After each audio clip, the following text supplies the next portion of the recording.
여러분 안녕하십니까, 이호탁입니다. 이번 시간에는 한반도 남쪽, 그러니까 우리 남한에서는 그럼 핵 개발 시도가 없었을까요?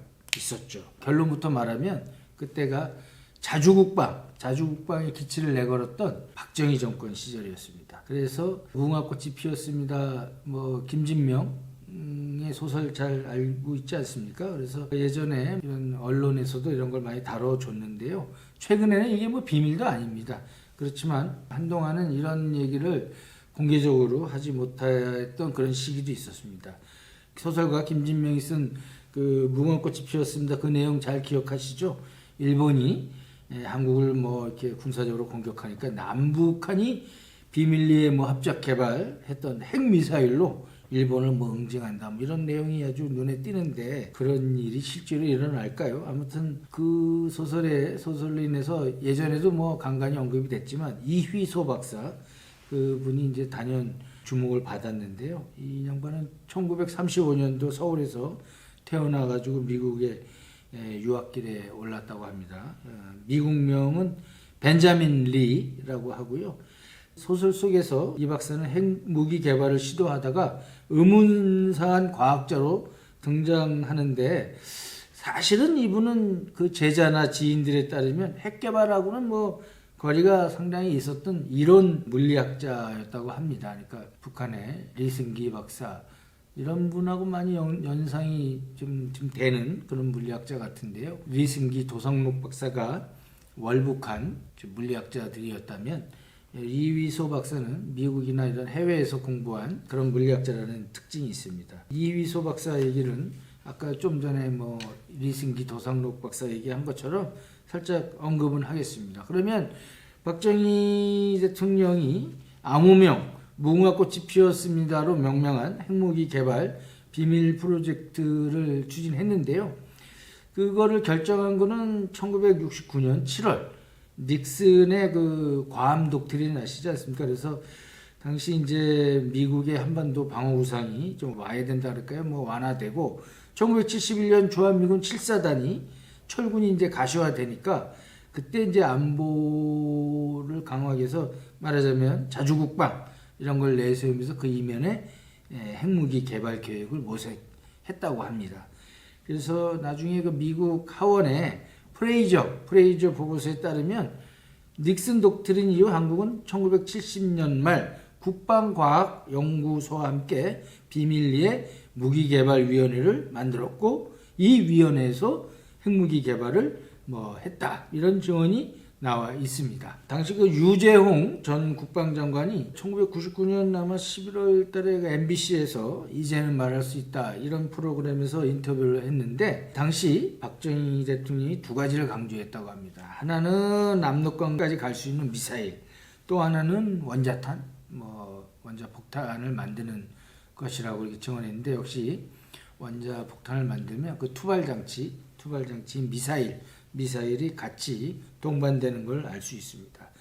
당시 그 계획에 참여했다 그럴까요? 이런 거 주도한 거는 오원철 당시 청와대 제2경제수석 중화공업 및 방위산업 담당이었는데 이 사람이 박정희 전 대통령에게 보고한 A4 용지 9장 분량의 원자 핵 연료 개발 계획이라는 비밀 계획서도 2003년도에 한 월간지에 의해서 공개된 적이 있습니다. 여기 보면 계획서를 보면 핵무기의 종류, 그 다음에 우리의 개발 방향, 핵무기 비교, 제가 처음에 핵무기의 원리 같은 거 설명하지 않았습니까? 그래서 플루토늄 생산 과정, 이런 것들이 이런 목차로 쭉 구성이 돼 있다고 합니다. 그래서 결론적으로 과다한 투자를 요하지 않고 약간의 기술 도입과 국내 기술 개발로 생산이 가능한 플루토늄 탄을 만드는 쪽으로 정리가 됐다고 합니다. 그래서 1980년대 초면은 고순도 플루토늄 탄을 완성하겠다 이런 내용까지 담겨져 있다고 합니다. 그렇지만 여러분 아시다시피 박정희 전 대통령이 언제 사망했습니까? 김정일과 쓴 총탄에 의해서 1979년 10월 26일 그때 사망하지 않았습니까? 근데 사실 당시 이제 보면은 저희 박정희 정권의 핵 개발 이 계획은 미국과 아주 숨바꼭질을 거듭하다가 결국은 미국에 의해서 저지된 것을 알 수 있습니다. 그래서 당시 박정희 대통령 아까 이휘소 박사처럼 해외에서 활약하던 과학자들을 유치하고 연구용 원자로는 캐나다에, 그 다음에 핵연료 재처리 시설은 프랑스 상고방사에 의뢰했다고 합니다. 그래서 1973년도에는 우리 정부 고위 관계자가 상고방사를 방문해가지고 그 공장 건설 계약도 합의하고 1975년 그 재처리 시설 건설을 위한 기술 용역 공급 계약까지 체결했다고 합니다. 그때 당시에 핵무기 개발 계획의 핵심이라고 할까요? 핵연료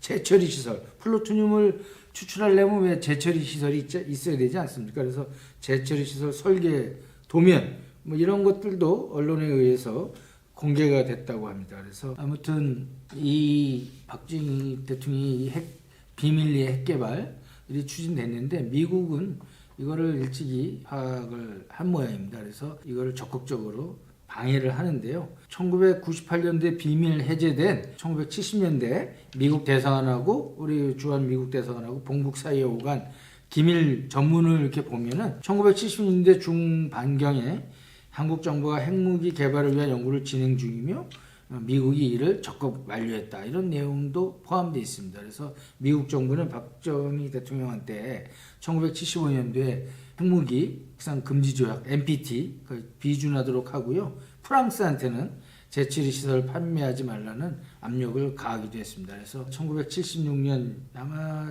지금 연세 드신 분들은 기억이 날 거예요. 그래서 미국 국무부 관리들이 76년 와가지고 당시 과학기술처 장관이 최형섭 씨였는데 우리 쪽 사람들하고 얘기도 하고 프랑스로부터 재처리 시설 도입을 포기하도록 하는 그런 일도 있었다고 합니다. 아마 대부분의 사람들이 만약에 미국에 눈을 피해가지고 박정희 정권이 했다면은 아마도 80년대 초, 85년 정도에는 핵폭탄을 우리도 보유하지 않았을까 하는 그런 증언을 하기도 합니다. 그래서 대덕에 서울에서 멀리 떨어진 대덕에 핵무기 개발을 위한 별도의 공단을 1976년 12월에 만들었는데요. 북한의 김일성 주석은 영변에다가 핵개발 단지를 만들었고 박정희 대통령은 대덕에 이런 거를 만들었다는 거를 알 수 있습니다. 그래서 여러 가지 얘기가 있는데 아무튼 1979년 10월 26일 박정희 대통령이 김재규 당시 중앙정보부장에 의해서 피살을 당하고 그러고 나서 집권한 전두환 정권, 전두환 정권은 핵 개발 이걸 중단하게 됩니다. 그래서 대덕공단을 원자력 연구소하고 통합 에너지 연구소로 이름을 바꾸고요. 아무튼 원자력이라는 말이 사실상 사용하지 못하게 됐다고 합니다. 아무튼 결국 미국의 감시에 걸려가지고 결국은 박정희 대통령의 핵개발이 무산된 걸 알 수 있습니다. 영변에는 진달래꽃이 피지 못한다 이런 얘기를 한 것처럼 우리 무궁화꽃도 결국은 피지 못한 게 아닌가 그런 또 상념도 해본 적이 있습니다. 제가 외교부를 취재하면서 외교부가 이제 30년이 지난 외교 문서를 공개를 합니다. 이제 비밀 문서 같은 것들을. 그 문서에서 박정희 정권하고 카터 미국 행정부하고 갈등의 속사적을 적나라하게 한번 들여다본 적이 있습니다. 그래서 당시 IAEA가 감시하고 이러면서 미국과 이런 우리가 이제 원자력 개발은 이제 에너지 이 충당을 위해서도 원자력을 이제 우리가 개발에 착수하는데 그런 것들이 굉장히 미국의 감시가 심하게 당시에 외교부를 출입하면서 울진에 있는 원자로를 직접 가본 적이 있습니다. 가보면 원자로나 냉각시설 등에 IAEA라는 명기가 분명한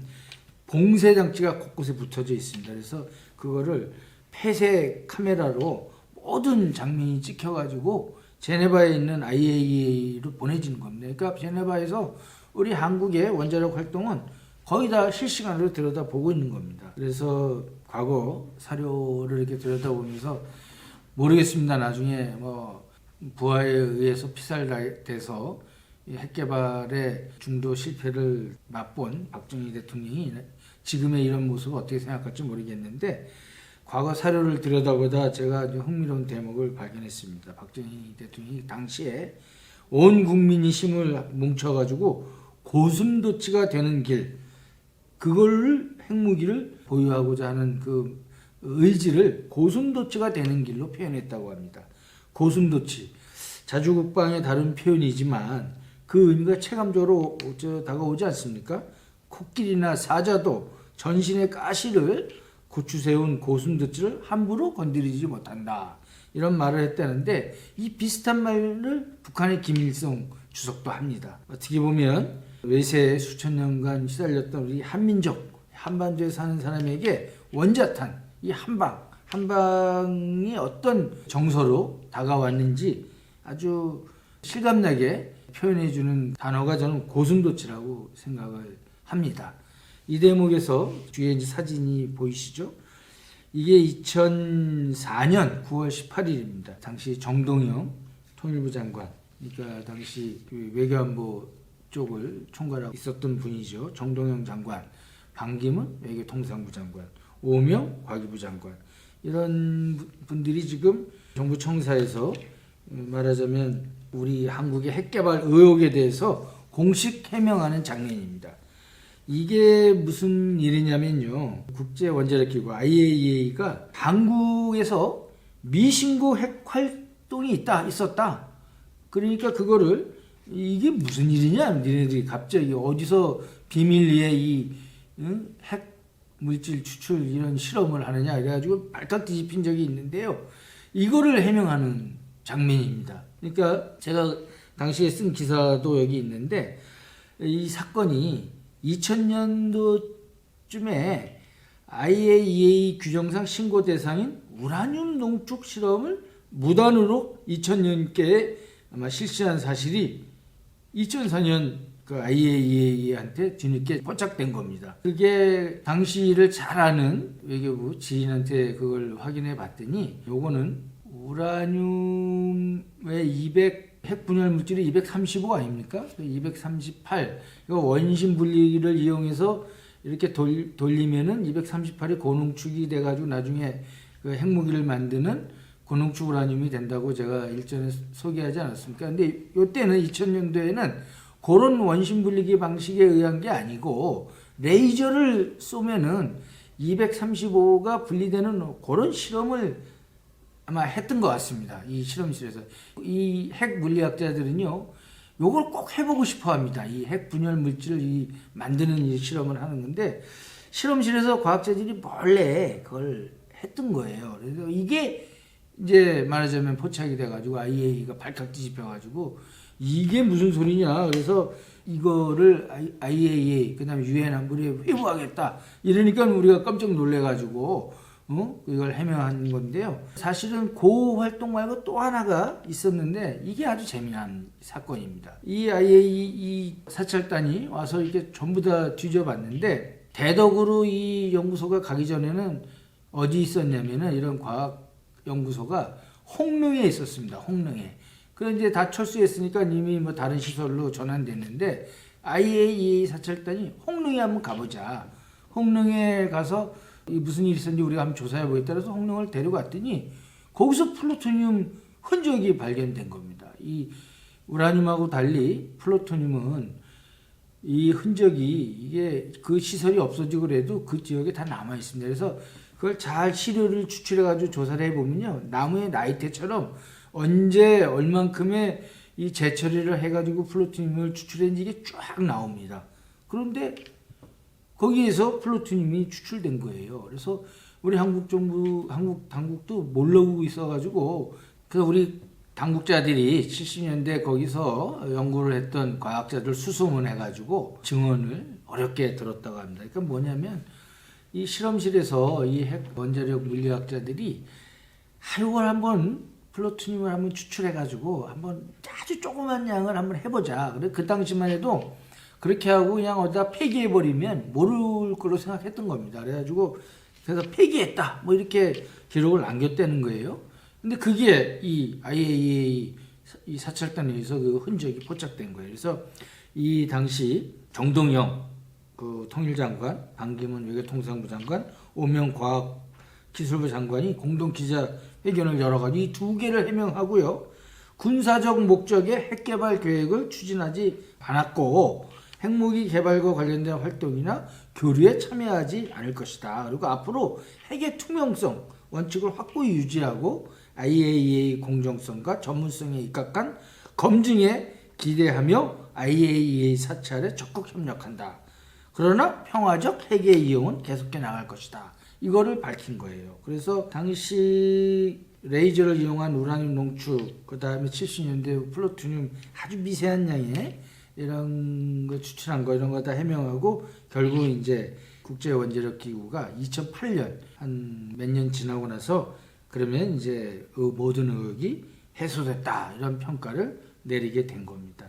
당시가 이제 북한 핵 문제를 해결하기 위한 육자회담이 열릴 시기였는데 우리 한국이 이런 그 비밀리에 농축 우라늄 이런 실험이라든지 플루토늄 추출 이런 실험이 드러났으니까 얼마나 큰 문제였겠습니까? 그래서 이게 핵의 평화적 이용을 위한 4원칙이라고 합니다. 그래가지고 우리 지금도 저희는 이제 평화적 핵 이용, 만약 원자력 발전소 이런 모든 시설에는 IAEA 아까 제가 얘기한 그런 봉인 장치들이 다 있는 겁니다. 이런 것들이 굉장히 IAEA의 이런 감시와 검증 속에서 이런 핵 활동이 이루어지는 겁니다. 제가 이런 걸 하면서 핵물리학자들을 이런 취재를 하면서 자주 이렇게 만나게 되는데요. 이 핵물리학자들만큼이나 뭐 우리 한민족의 미래라 그럴까요? 이런 걸 걱정하는 분도 많지 않습니다. 그리고 정치적 이슈에 굉장히 민감합니다. 이분도 아주 특이합니다.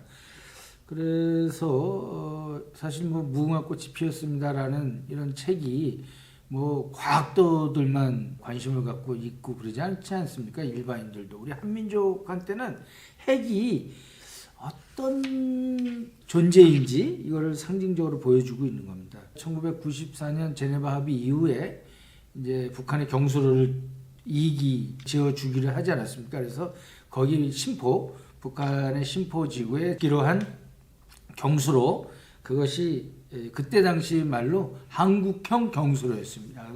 그 한국형 경수로의 설계와 이런 데 아주 깊숙이 관여한 분이 핵물리학자 이병영 박사인데요. 이분은 나중에 정치를 합니다. 그래가지고 자민련 소속으로 출마도 하고 유성구청장도 지내기도 하는데 이분은 나중에 12년도에 책을 하나 내는데 책 제목이 무궁화꽃을 꺾은 사람들. 재밌지 않습니까? 무궁화꽃을 꺾은 사람들.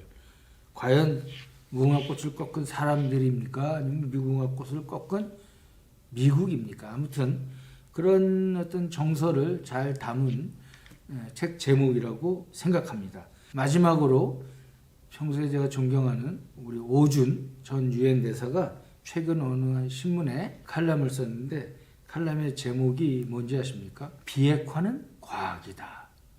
비핵화는 과학이다. 1994년도 하반기에 김정일 위원장이 왜 북한의 핵개발을 추진하고 우리식 사회주의를 끝까지 고수하겠다라고 그때 쓴 논문이 사회주의는 과학이다. 이거 아니었습니까? 근데 아무튼 제목이 그걸 연상시키는 칼럼 제목인데요. 비핵화는 과학이다. 아까 제가 말씀드린 대로 70년대 홍릉 연구소에서 아주 미세한 거지만 플루토늄을 추출하는 실험을 한 거 이런 것처럼 핵물질은 흔적을 남깁니다. 그 흔적을 추적해 가지고 그걸 밝혀내는 거는 과학이라는 뜻입니다. 그러니까 비핵화가 완료됐다 이런 도장을 찍어주는 거는요. 사실은 실무적으로 아주 실질적으로 들어가면요. 그건 과학자들이 찍어주는 겁니다. 이 전문가들이. 그래서 나중에 이 핵 문제는 우리 오준 대사는 뜨거운 정치보다 냉정한 과학을 통해 북한의 핵 문제도 해결을 해야 할 때가 아닌가 이런 메시지를 주기 위해서 이 칼럼을 쓴 겁니다. 진달래꽃, 무궁화꽃이 끝내 피지 못한 것 그리고 비핵화는 과학이다 이런 메시지를 오늘 드리면서 제 얘기는 여기서 마칠까 합니다. 감사합니다.